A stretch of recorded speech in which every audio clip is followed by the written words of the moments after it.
So you now have 500 stores all around the world, Angela. You refer to them as town squares. How do you define success for the town squares? What are the key metrics you're watching?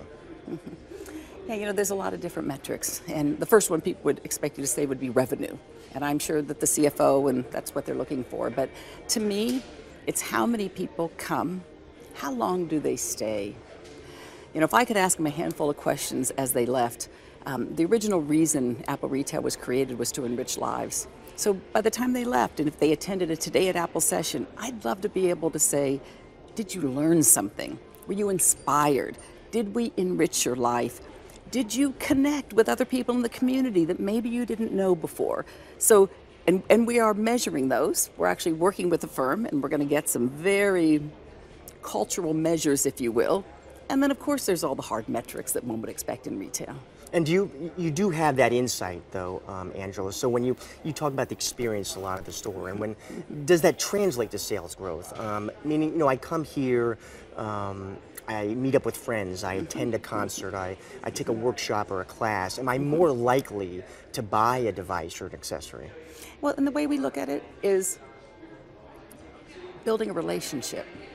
And if we can look you in the eyes and create a lifelong, loyal relationship where you trust us, you trust what we're teaching you, you trust what we're offering for you to purchase, because we're not selling you.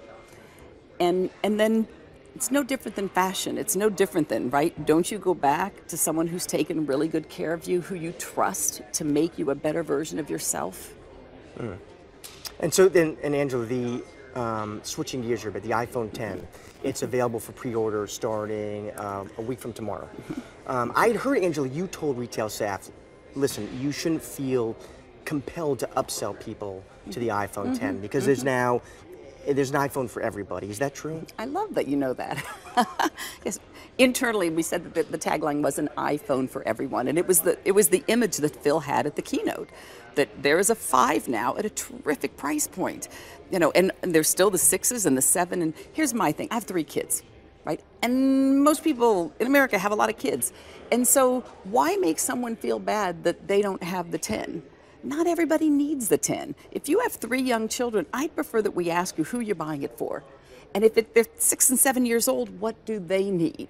If it's someone else who's leaning into something else, what do they need? We do that with Mac, we do that with iPad, why wouldn't we do that with phone? I think it would surprise some people, Angela, because some people might think, listen, Apple would want people buying the most expensive phone in the lineup.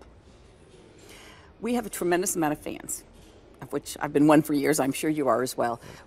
It's no different in MacBook Pro. So of course you want those fans to have the latest, greatest, but everybody's at a different phase of their Apple journey, if you will. And I think it's most important that we give you the thing that you need at the right time in your life that you need it. And if it happens to be the 10, terrific.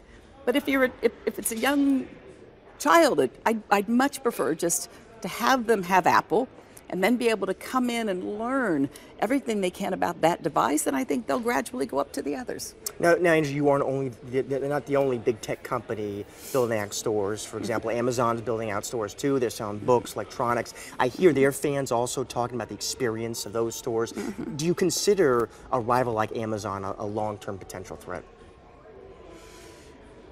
It's a great, I don't think about it frequently. I've read that they're investing, and Alibaba's investing, and Google's even said that they're going to invest billions and open up stores. So I have read that, and honestly, I think it's great.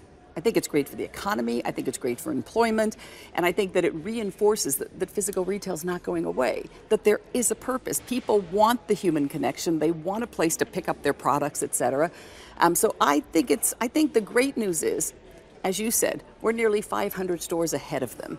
The tenure of our employees is unbelievable. We have an over 80% retention rate in America alone. So I think it'll take them a little while to catch up. And final question, Angela, looking ahead, there's a lot of talk about AI, automation, and the big impact that could have on the retail industry, the threat maybe that poses for retail jobs. Is that, as you see it, is that a risk for Apple retail employees too?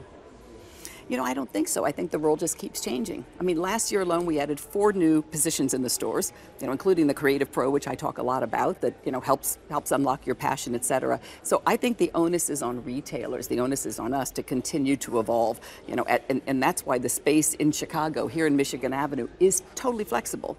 We can move anything, and anytime Apple moves forward, we can be right there with them, whether it's in the Avenue, whether it's in the Forum, and you got to move, you got to change. I think, and it's going to keep happening faster and faster, so whatever we build has got to be able to go with it. And we've got it, our org has to be just as agile. Our employees have to welcome that change as well. And no, I think it'll always have a purpose. Angela, thanks for your time today. I appreciate it. Thank you.